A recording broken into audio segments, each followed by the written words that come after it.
Since the release date on June 11, 1993, Jurassic Park has gained a substantial following throughout the years, making it a film classic, and personally, it is one of my favorites of all time. The film's most iconic dinosaur would have to be the Tyrannosaurus Rex. As I went through the films, I always wondered how many T Rex Ingen cooked up in that lab, so I decided to do some digging. He's a digger. When John Hammond created the Jurassic theme parks, he had the T Rex in mind as their main attraction. The creature was an ideal candidate as it was amongst the biggest known land predators of all time. This led to the T Rex becoming the figure on all their logos and advertisements seen around the park. As it is known how important of a role the T Rex played in the theme park, it is believed that the genetics company produced 7 T Rexes on Isla Sorna to eventually be transferred to Isla Nublar. This information is based off of the dialogue spoken by John Hammond in 1998's Trespassers video game. We grew 7 of them, the 7 rulers of the island. The first T-Rex we get to see on the big screen is the female Rex that was shipped over to Isla Nublar to be the first Rex of the park. This T-Rex made quite the entrance after consuming its appetizer of a goat.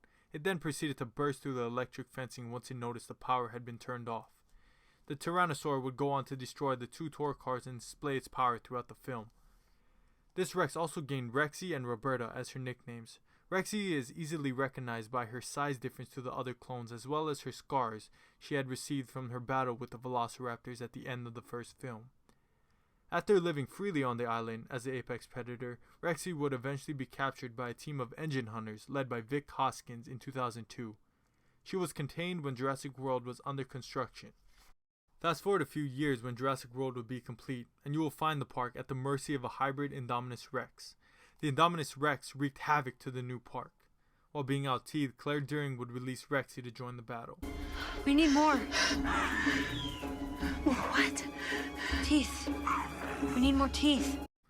Rexy would join forces with Blue the Raptor and they would work together to take down the hybrid beast next to the Jurassic World Lagoon, where a Mosasaurus would deliver the final blow, taking the Indominus deep underwater.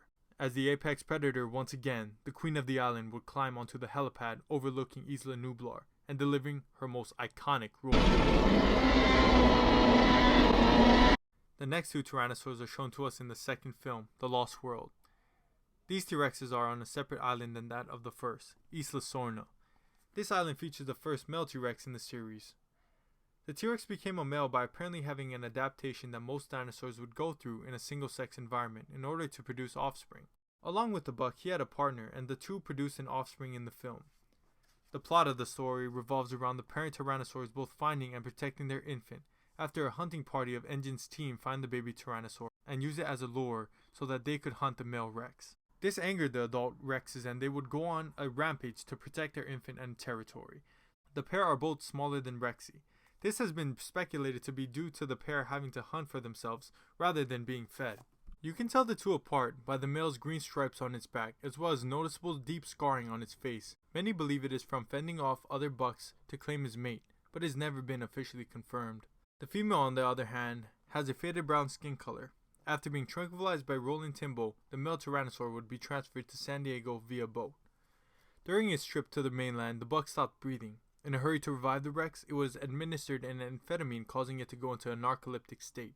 After that, it killed all the crew members on the SS Venture. As the ship slammed into the dock, it is seen that the Rex's cage is broken.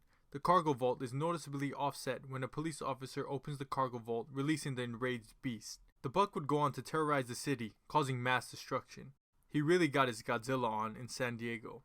He would eventually be led back to the cargo hold by Ian and Sarah, who once again used the infant Rex as a lure. Both Tyrannosaurs would be shipped back to Isla Sorna, where they would reignite with the female Rex. In Jurassic Park 3, we get another glimpse of a Tyrannosaur in a very quick showing before he gets absolutely wrecked by a Spinosaurus.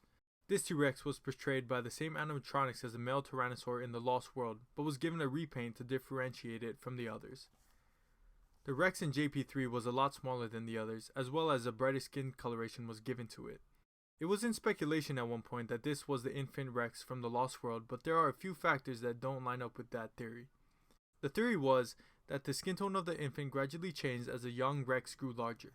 The facts that weigh against this theory are that as an infant, the Rex's skin tone matched identically to that of its father, and wouldn't make sense for it to change its skin color so drastically.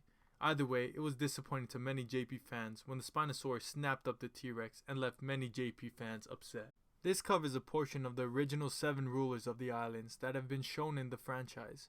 Rexy from JP1, the trio of the Lost World, and the Rex that got destroyed by the Spino. Which T-Rex is your favorite and why? Let me know in the comments down below. This is Content Jungle, signing out.